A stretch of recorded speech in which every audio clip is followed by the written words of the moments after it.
All right, guys. Many have talked about it. New Dasher wait pay. If you wait for a minimum of 30 minutes combined, you're going to basically make $9 an hour. Let's get into that. All right, here's my 2 cents. DoorDash is piloting a lot of things. This isn't nationwide yet, but they pilot things in different cities to see what the reaction is, see if it helps them, see if it helps the customers get more orders delivered, because I think there's a lot of unassigning going on.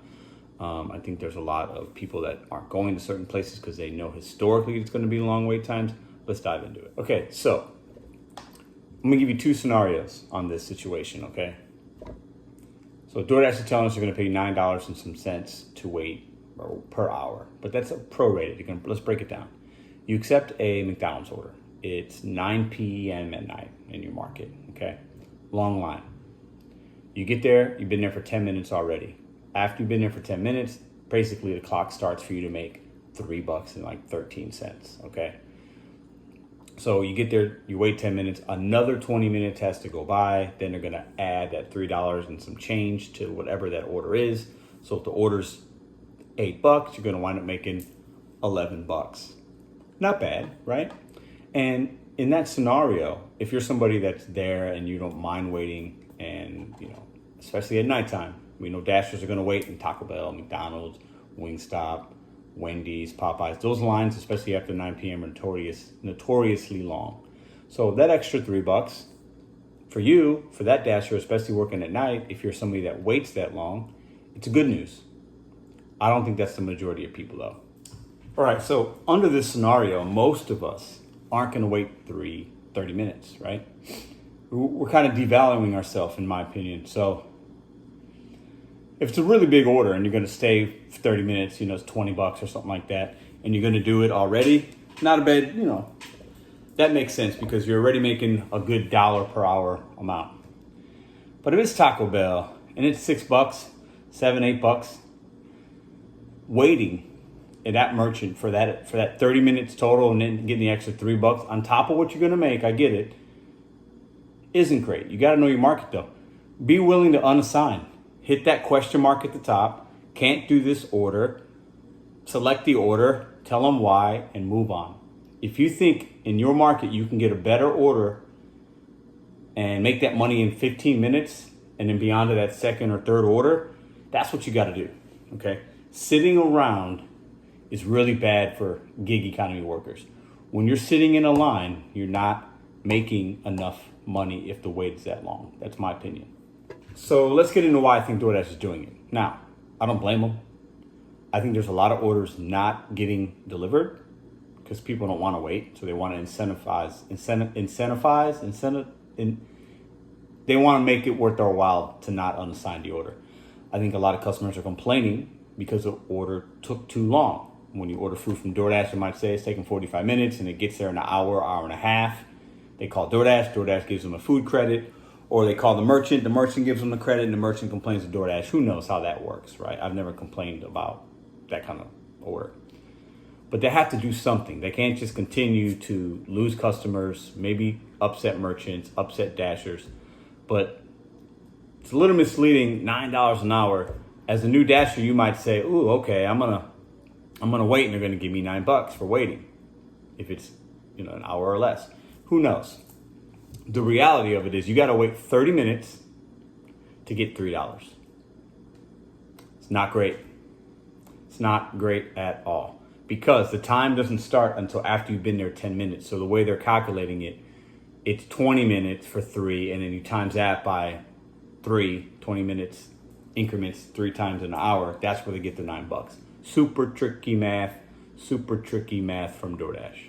Now, like I said, this is a positive for you Dashers out there that are going to be in your market and you're already waiting in that McDonald's, Taco Bell, White Castle, KFC, Popeyes line, right? Wendy's. You're already waiting. You're going to make more money if you're willing to wait. If that's normal for you, this is an A+ for you.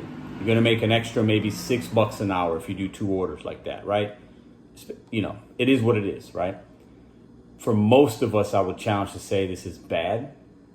If you're a newbie, a new Dasher, okay, do not, and I repeat, do not be afraid You can unassign up to 20 orders out of 100. 80% completion is what you need to stay on the platform. I don't recommend getting close to that 80. I don't. You got to give yourself a buffer. I haven't fallen below 85 myself. I give myself a 5% cushion, but I use my unassigns as wisely as I can from time to time. If it's a long wait, if there's issues, if I'm multi-apping and I'm on a $7 DoorDash, I get there, they say it's going to be a little bit of wait. I keep the Uber on and it's a $20 order, going less miles. I'm going to make a business decision for myself and I'm going to take that better paying offer. It is what it is. Agree to disagree. But don't be afraid to do that. And I'm going to talk about what DoorDash says about wait times real quick. So this isn't going to be really big news for anybody, but if you're new and you come to this channel, right, this might be helpful. This is what DoorDash says about wait times. Sometimes wait times are longer than expected. If this happens, expert dashers recommend politely asking the restaurant staff for an estimate on the wait time. Don't stand around. Ask questions of other dashers that are there. Hey, how long have you been here? Or get the attention in a polite way of the actual restaurant staff and ask them. A lot of times the generic answer is going to be 5 or 10 minutes. You got to look around for certain cues. Is that reality or not? Are there a lot of bags there? Are there other dashers that have been there before you that are still there that have already been there for 20 minutes? Do you see a lot of tickets hanging up on the screen? Is the phone going off like crazy? Does the staff seem overwhelmed? Unassign, unassign, unassign. If you see at least 2 or 3 of those scenarios. And telling your customers the situation with a text or phone call. You always want to communicate. That's good. You haven't marked the order picked up. You can unassign yourself by clicking help in the top right corner of your app. Remember though, that this will impact your completion rate, which needs to be 80% or above to keep dashing. If you've already tapped picked up, you have to call contact support to unassign it. So never confirm pickup, especially on stacked orders. If you're at Taco Bell and you got 2 Taco Bell orders, or if you got 1 Taco Bell and then the KFC right there, do not confirm pickup on that order until you have both orders. If the proximity of the 2 locations is close, you could go to the Taco Bell, get the food, go right over to KFC, get the food, confirm pickup on both.